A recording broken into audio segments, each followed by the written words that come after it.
It's Friday of week one of our Aura Scene practice. Thank you for being here. I really appreciate that you're joining me for these sessions. Now, one of the things you may have noticed, if you've been coming live at 7:30 every day, or if maybe you're doing it consistently at a different time, maybe noon or 6 p.m. or just before bed, is that if you set the time, make an appointment with yourself, and commit to be there, you're more apt to be there, especially if you just say, hey, I'm going to do this at 7:30. Um, Otherwise, if you plan on just making the commitment, yeah, I'm going to do it sometime today when I have a few minutes, guess what? The sometime never comes. It's so easy to put it off, and then you put it off by the end of the day, you might feel a little tired. Oh, I'll do it in the morning, and guess what? Morning comes and you don't do it. So make the commitment for yourself to be here. And you might be saying, but I'm so harried sometime in the morning. I just can't settle down for it. But that's a great skill to learn. If you can, from your busy day, just whoosh, come in, get relaxed, two things are going to happen. Your day is going to go a whole lot better. You're teaching yourself how to relax no matter what's going on in your life under any circumstance. And the third one, I guess, so there are three of them, is that aura seeing is better when you can relax. When you want to look at someone's auras, you've got to be able to just relax instantly. So if you're in a meeting, you want to see the aura of the person you're meeting with, no matter how stressful the meeting is, you've got to relax. Okay, with that said, we're doing the same that we've been doing all week, but we have the spirit chart today. We're going to start with 3 minutes of fourfold breathing, followed by 4 minutes of soft gazing, followed by 4 minutes of the elemental symbol. And then afterwards, we'll talk about this weekend, and we'll talk about week 2, coming up in just a couple days. Okay, let me get the chiming machine going here, and let's start with our fourfold breathing. By the way, as you're coming into the session, if you may be waiting for 7:30 to start, just do some fourfold breathing, do some soft gazing. As Brian says, use that moment to do a little imbibing. Okay, let's get going. Okay, you can close your eyes and do your fourfold breathing. Set your intention that I choose to enter a relaxed state with fourfold breathing for soft gazing.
Okay, you can open your eyes. Let's do 4 minutes of soft gazing. And my intention is I choose to practice soft gazing with my entire field of vision getting flat and modeled. Continue your four-fold breathing.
Okay, continue your fourfold breathing and turn to your element chart for spirit. We'll do 4 minutes gazing at this. I choose to replenish and balance my energy and strengthen my connection with spirit.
Okay, that was cool. Speaking of being cool, if you have experiences that you'd like to share, what's been going on for you this week, put them in the comments. I'd love to read them, and I'm sure everybody else would love to read them too. Now, about the weekend, we're not going to be getting together live on Saturday or Sunday. I'll tell you what I'm going to be doing, and you can decide what you want to do based on your experiences from the week. And one of the reasons we're not doing it live is that it's going to be a beautiful day here in Minnesota on Saturday. I live out in the country, and so I'm going to wake up early. I'm going to do my practice, then I'm going to go out and start doing some chores and that kind of stuff. So it gives me a little bit more flexibility. But here's what I'm going to be doing. On Saturday, I'm going to start by doing the elemental symbol meditation. And I want to do it just to gauge to see where my elements are. And if I find that I'm weak on all four of them, or if they feel out of balance, then I will do fourfold breathing for 3 minutes, followed by 2 minutes of earth, then 2 minutes of water, then 2 minutes of air, 2 minutes of fire, and 2 minutes of spirit. Okay?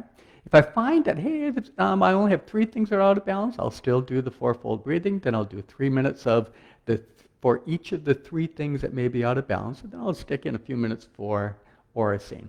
By the way, the app that I use for chiming is really easy to use. If you'd like to get it for yourself so you can set up your different time parameters, it's called Insight Timer. Insight, I-N-S-I-G-H-T, Timer. Use the timer function and set presets. It's really easy. You'll have to think around with it, but once you got it, hey, it's a godsend. I use it for timing everything from Oracene to Qigong practice to meditation, etc. Okay, then, so we talked about if I had 3, if I have 2 elements that are out of balance or need strengthening, then I'll do fourfold breathing, 4 minutes of one, 4 minutes of the other, and a couple minutes of spirit gazing. If I only have 1, I'll do fourfold breathing. I'll do 8 minutes on that one element and 2 minutes on spirit breathing. And if all of them are imbalanced, then I'm going to do 3 minutes of fourfold breathing and 8 minutes of spirit gazing. Okay? I'm going to do that on Saturday. And then, based on how that goes on Saturday, on Sunday I'll either do the same thing, or I'm going to do 3 minutes of fourfold breathing and then 8 minutes of soft gazing. Because I want to get better at holding that field flat and letting it really get modeled. So that's going to be what I'll be doing on Sunday.